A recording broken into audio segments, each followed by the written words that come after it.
I got so much motherfucking design on right now. Break it down, bring it back, make it clap. I got 3 old thoughts, new block, wear that thing. Bitches on my line, and you know. Orang lebih banyak mengetahui cerita wayang zaman para Pandawa Kurawa dalam Mahabharata, serta zaman Ramawijaya dalam Ramayana. Tidak banyak yang mengetahui akan silsilah cerita wayang Jawa bermula. Bahkan bagi penggemar wayang pun, hanya sedikit yang mengetahui ataupun hanya sekilas mengenal bahwa asal mula kisah wayang juga turun dari Nabi Adam dan Siti Hawa. Di akhir video ini, saya akan memaparkan bagaimana kehidupan anak cucu Adam terbagi menjadi 2 dimensi, yaitu dimensi manusia dan dimensi para dewa.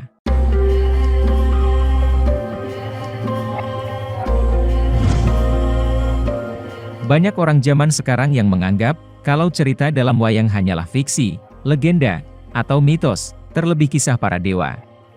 Padahal, kita mudah menerima kalau Nabi Isa diangkat ke langit, Nabi Yunus di dalam perut ikan, sampai Nabi Muhammad melakukan perjalanan super cepat dalam semalam ke atas langit tertinggi. Ini dikarenakan kita tak bisa menangkap maksud, dan tak bisa memahami tujuan sebenarnya dari wayang, serta ceritanya yang terlalu di luar pengalaman pribadi. Fisik dan bentuk wayang memang baru dikenalkan oleh Wali Songo. Tapi kisah yang diangkat sudah ada dari ribuan tahun lalu. Ini sama saja dengan membuat film, tapi mengambil cerita dari kejadian bersejarah. Setting latar tempat, pemain, dan propertinya bukan asli, tapi ceritanya tidak boleh ngasal. Walaupun boleh dibumbui unsur hiburan berupa efek visual atau humor agar pemirsa menjadi betah menyimak, namun tidak boleh keluar dari benang merah kisah sebenarnya. Ditambah lagi, yang membuat bocah-bocah milenial bingung, karena cerita wayang sudah bercampur dengan kisah yang berasal dari India. Bahkan karena majunya teknologi, cerita Mahabharata pun mungkin saja orang banyak atau generasi masa sekarang lebih mengenal cerita Mahabharata dari film yang berasal dari India, yang tentunya banyak berbeda dari silsilah wayang Jawa.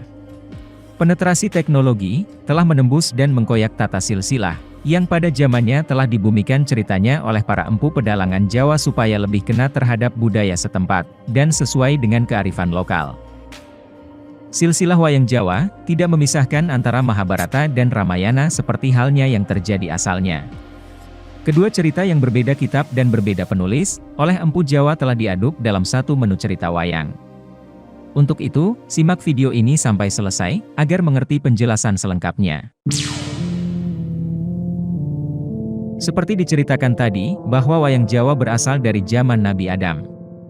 Hal ini dimungkinkan karena secara tatanan, orang Jawa lebih dekat dengan tradisi keberagamaan pada masa wayang berkembang, dalam hal ini Islam, dibanding dengan kejadian asal-usul semesta yang diungkapkan oleh Charles Darwin. Dengan kata lain, Adam dan Hawa lebih dipercaya sebagai asal mula manusia dibanding dengan teori evolusi. Bahkan para dewa dalam cerita Hindu pun, dalam silsilah ini menjadi subsistem silsilah setelah Nabi Adam.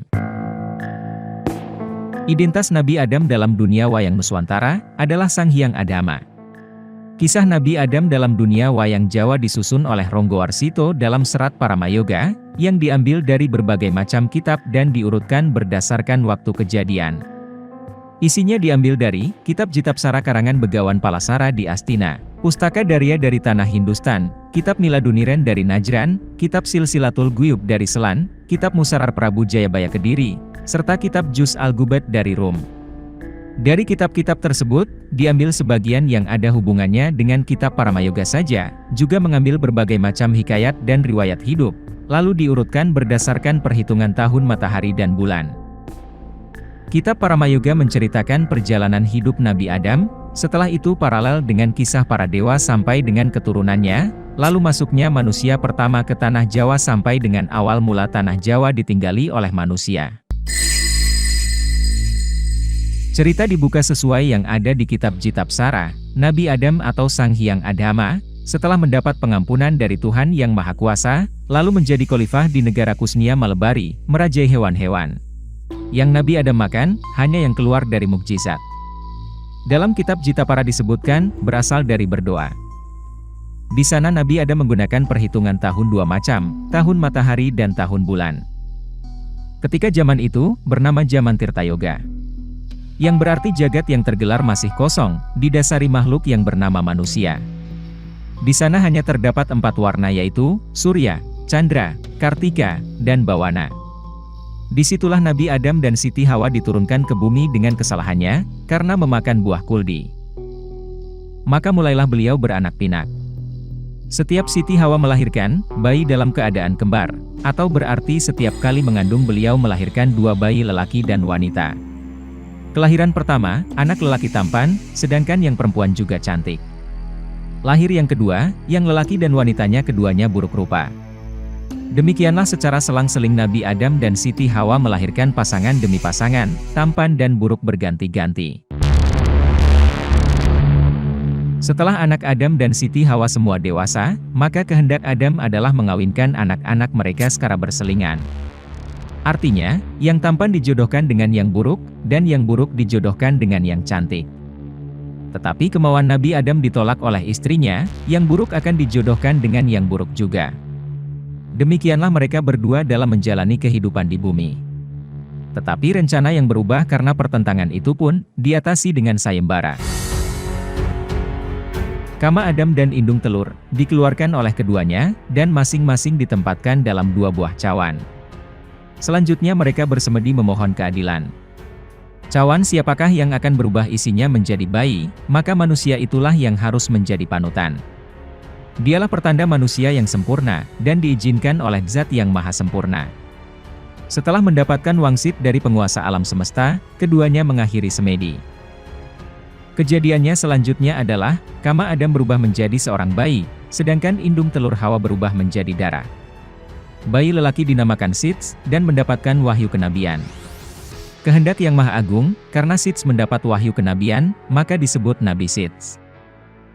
Putra-putri Nabi Adam terdahulu yang hidupnya menentang orang tuanya dalam masalah jodoh, pergi jauh ke negeri yang jauh.